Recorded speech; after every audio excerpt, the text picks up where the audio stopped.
Okay, let's dive right in because this paper, it really flips a fundamental concept on its head. We've always learned that receptor tyrosine kinases, RTKs, they do their signaling work out at the cell membrane. And that RNA polymerase II transcription, well, that's handled inside by the usual suspects, the canonical kinases. But this work shows RTKs like EGFR actually heading into the nucleus and directly controlling Pol kinase that basically rewrites how we think fast signals outside the cell control your genes inside. It's pretty amazing, right? It makes that gap between the cell surface and the nucleus seem suddenly much smaller. For years, the central idea was the CTD code for RNA polymerase II, the C terminal domain, that tail part, with all those repeats, YSP, TSPS. And we knew specific phosphorylation marks were key, like CDK7 adds the phosphate to serine 5 for initiation, and CDK9 hits serine 2 for elongation. That was sort of the established picture. Right, those are the sort of stage-specific housekeeping signals. Exactly, but there were always these other residues hanging out there. Tyrosine 1, threonine 4, serine 7, we called them orphan residues. Their job? Well, it was mostly a mystery. So the hypothesis here was maybe these weren't just leftover bits. Maybe they were docking sites, landing pads for potentially hundreds of other signaling kinases, letting the cell directly link external signals to transcription, bypassing some of the usual steps. Okay, so first things first, they had to figure out just how many kinases actually use this landing pad. They did a huge screen, didn't they? What was the scale? Oh, it was massive. They tested 427 human kinases. That's something like 80% of all the kinases we know about. And the result was, well, genuinely startling. They found 117 different kinases that could phosphorylate the CTD. That includes a whole bunch of tyrosine kinases and other signaling families we just never thought were involved with Pol II directly. Wow, 117. That sounds messy. Let's like a specific code, maybe more like kinase chaos. Did they just splash phosphate groups anywhere? Hey, good question. That was the next critical point, and the answer was a very clear no. It turns out these 117 kinases are actually quite picky. They showed a really high degree of positional selectivity, so it's not chaos at all. It's more like a much more detailed, intricate map than we realized. And the real kicker, receptor tyrosine kinases?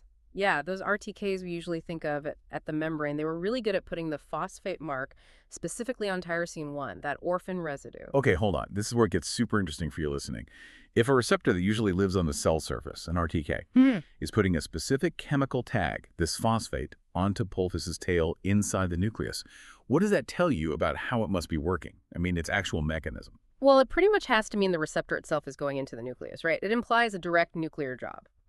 So to nail this down, the researchers zoomed in on one famous RTK, EGFR, the Epidermal Growth Factor Receptor.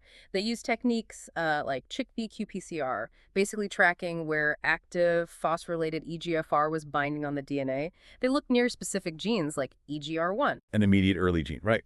So what did they find about the timing and whether this EGFR action was actually needed?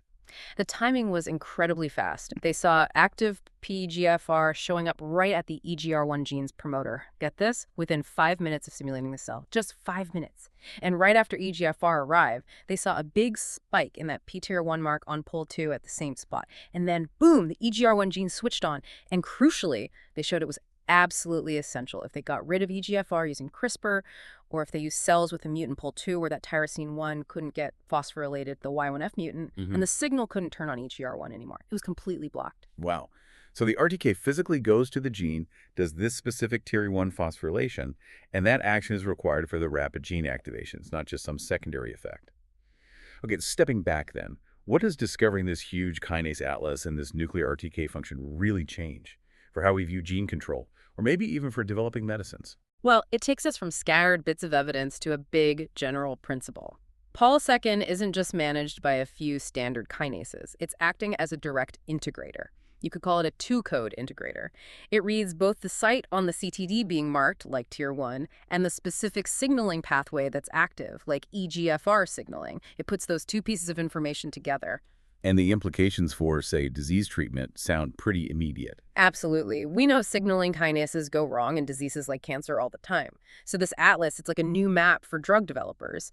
Now they can think about how inhibiting a specific signaling kinase won't just block its surface signaling, but could directly affect which genes get turned on or off at the source. By changing these Pol II phosphorylation codes that ability to maybe fine-tune transcriptional programs. That's really powerful. Yeah, you can definitely see how that opens up new avenues. Expect lots of follow-up work, I guess. Oh, for sure. People will be racing to link specific kinases and their CTD codes to things like immune responses, stress responses, metabolism, all sorts of processes. Okay, let's quickly recap the three biggest takeaways for you.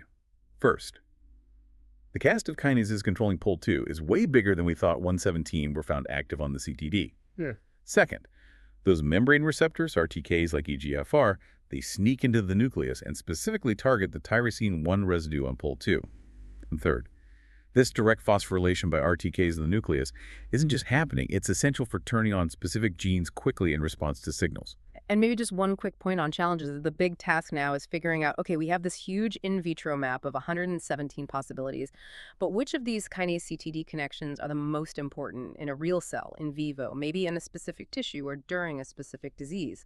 Sorting out that context is the next major step. It's going to be busy. Welcome to the Everyday Journal Club. I'm Hope, a biologist with 15 years of research experience, now fortunate to be working in a Nobel Prize-winning lab. This channel has three main goals. 1. To help you stay effortlessly updated on the latest scientific breakthroughs. No paywalls, no jargon overload. 2. To build a supportive community where we can exchange the most valuable experience-based research advice. 3. To share valuable strategies and concrete examples on how to achieve meaningful scientific breakthroughs. Once we reach 1,000 subscribers, I'll begin releasing content focused on the third goal. Let's go! Let's make great science together.